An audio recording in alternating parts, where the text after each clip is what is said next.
नमस्ते। कभी सोचा है कि क्या कोई ऐसा हेल्थ प्लान हो सकता है जो मतलब वक्त के साथ साथ हमारी ज़रूरतों के साथ साथ खुद भी बढ़ता जाए। आज हम एक ऐसे ही प्लान को समझने वाले हैं जिसका नाम है केयर सुप्रीम। कहते हैं कि इसे भविष्य को ध्यान में रखकर ही बनाया गया है। इसे अक्सर एक ऐसा प्लान बताया जाता है जो न सिर्फ बहुत फ्लेक्सिबल है बल्कि फ्यूचर प्रूफ भी है और साथ में इसमें काफ़ी अच्छे बोनस ऑप्शन और स्मार्ट वेलनेस एड-ऑन्स भी मिलते हैं। लेकिन सवाल ये है कि फ्यूचर प्रूफ का आखिर मतलब क्या है? मतलब कोई हेल्थ प्लान भविष्य के लिए तैयार कैसे हो सकता है? चलिए इसी को थोड़ा गहराई से समझते हैं।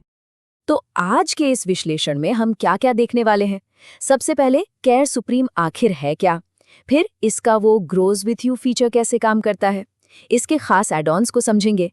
ये भी देखेंगे कि ये किसके लिए सही है और किसके लिए नहीं। और आखिर में खरीदने से पहले की एक जरूरी चेकलिस्ट। तो चलिए सबसे पहले शुरू करते हैं और जानते हैं कि केयर सुप्रीम असल में है क्या, इसकी कोर पॉलिसी में क्या-क्या मिलता है। देखिए, ये असासी तौर पर एक हॉस्पिटलाइजेशन फोकस्ड प्लान है। इसमें 5 लाख से लेकर 1 करोड़ तक का कवर मिलता है जिसे जिंदगी भर रिन्यू कराया जा सकता है। अच्छी बात यह है कि इसमें घर पर होने वाला इलाज यानी डोमिसिलियरी और आयुष ट्रीटमेंट भी कवर होता है। साथ ही अस्पताल में भर्ती होने से 60 दिन पहले और 180 दिन बाद के खर्चे भी शामिल हैं। और हाँ, ये एक बहुत बड़ा प्लस पॉइंट है। इस पॉलिसी में कमरे के किराए पर कोई लिमिट नहीं है और ना ही किसी खास बीमारी के इलाज पर कोई सब लिमिट है। इसका सीधा सीधा मतलब ये हुआ कि क्लेम के टाइम पर जेब से पैसे कम खर्च होंगे। चलिए अब आते हैं इसके सबसे अनोखे फीचर पर, ग्रोज विद यू। देखते हैं कि ये कवर को आखिर बढ़ाता कैसे है। यहाँ पर 2 ऑप्शन मिलते हैं। एक है स्टैंडर्ड लॉयल्टी बोनस। इसमें हर क्लेम फ्री साल पर कवर 50% बढ़ता है, जो ज्यादा से ज्यादा 100% तक जा सकता है। लेकिन जैसे ही कोई क्लेम आता है, ये रीसेट हो जाता है। वहीं दूसरी तरफ है cumulative bonus super add on. इसमें हर साल कवर 100% बढ़ता है और ये 500% तक जा सकता है। और सबसे बड़ी बात, क्लेम लेने पर भी ये कम नहीं होता। इसको एक उदाहरण से समझते हैं। मान लीजिए कि किसी का 10 लाख का बेस कवर है, तो इस एड ऑन के साथ दूसरे ही साल ये 20 लाख हो जाएगा, तीसरे साल 30 लाख और 5वें साल तक ये कवर बढ़ते बढ़ते 50 लाख का हो सकता है। ये बढ़ती हुई महंगाई से निपटने का एक बहुत ही जबरदस्त तरीका है। जी हाँ, पूरे 500% की बढ़ोतरी। इससे पता चलता है कि लंबे समय में ये प्लान कितना ज्यादा फायदेमंद साबित हो सकता है। चलिए अब आगे बढ़ते हैं, देखते हैं कि कुछ जरूरी एड-ऑन्स के जरिए इस प्रोटेक्शन को और भी कैसे बेहतर बनाया जा सकता है। ये राइडर बहुत ही काम का है, खासतौर पर उन लोगों के लिए जिन्हें पहले से कोई बीमारी है। आमतौर पर डायबिटीज या हाइपरटेंशन जैसी बीमारियों के लिए 3 साल का वेटिंग पीरियड होता है, लेकिन ये इंस्टेंट कवर राइडर उसे घटाकर सिर्फ 30 दिन कर देता है। ये एक बहुत बड़ी राहत है। क्लेम शील्ड राइडर भी एक कमाल की चीज है। ये उन छोटे मोटे खर्चों को कवर करता है जो आमतौर पर इंश्योरेंस में शामिल नहीं होते, जैसे कि ग्लव्स, सिरिंज, मास्क वगैरह। तो जब कोई अस्पताल में भर्ती होता है तो ये जेब से होने वाले खर्च को काफी कम कर देता है। इनके अलावा भी कुछ और राइडर्स हैं जो काफ़ी पसंद किए जाते हैं, जैसे कि वेलनेस बेनिफिट जो सेहतमंद रहने के लिए इनाम देता है, फिर एनुअल हेल्थ चेकअप है, एयर एम्बुलेंस है और ओपीडी केयर भी है।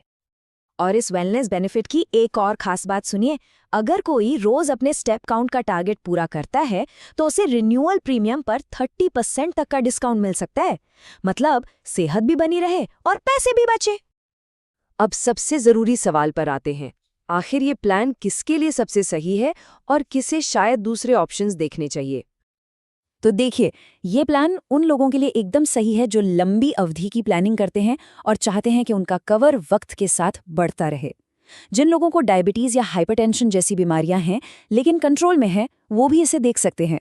पर हाँ, अगर किसी को जल्दी ही मैटर्निटी कवर चाहिए या बहुत ज्यादा ओपीडी कवरेज की जरूरत है, तो शायद उन्हें दूसरे विकल्पों पर भी एक नजर डालनी चाहिए। पूरी तस्वीर साफ रखने के लिए इसकी कुछ सीमाएं जानना भी जरूरी है। इसमें मैटर्निटी कवर बिल्कुल नहीं है, एड ऑन के तौर पर भी नहीं। ओपीडी केयर भी साल में करीब 4,000 रुपये तक ही सीमित है। कुछ मामलों में अंडरराइटिंग टीम कुछ राइडर्स को लेना अनिवार्य भी कर सकती है। और हाँ, बिना राइडर्स के स्टैंडर्ड वेटिंग पीरियड तो लागू होते ही हैं। और अब सबसे आखिर में खरीदने से पहले की चेकलिस्ट। ये कुछ ऐसे सवाल हैं जो किसी को भी अपने एडवाइजर से ज़रूर पूछने चाहिए। तो क्या क्या पूछना जरूरी है? सबसे पहले बेस प्लान और राइडर्स के साथ प्रीमियम कितना बैठेगा इसका हिसाब मांगे। अगर कोई बीमारी है तो कंफर्म करें कि वेटिंग पीरियड कितना कम होगा। अपने शहर में कौन कौन से अस्पताल और डायग्नोस्टिक सेंटर इनके नेटवर्क में हैं, ये जरूर देख लें।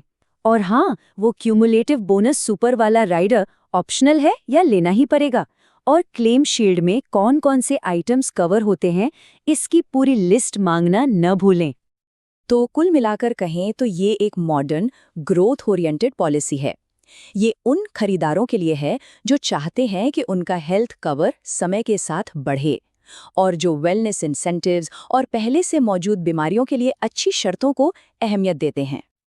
और आखिर में एक सवाल जो हम सबको खुद से पूछना चाहिए, क्या हमारा मौजूदा हेल्थ प्लान आने वाले कल के बढ़ते खर्चों के लिए तैयार है? इस पर सोचना वाकई बहुत ज़रूरी है।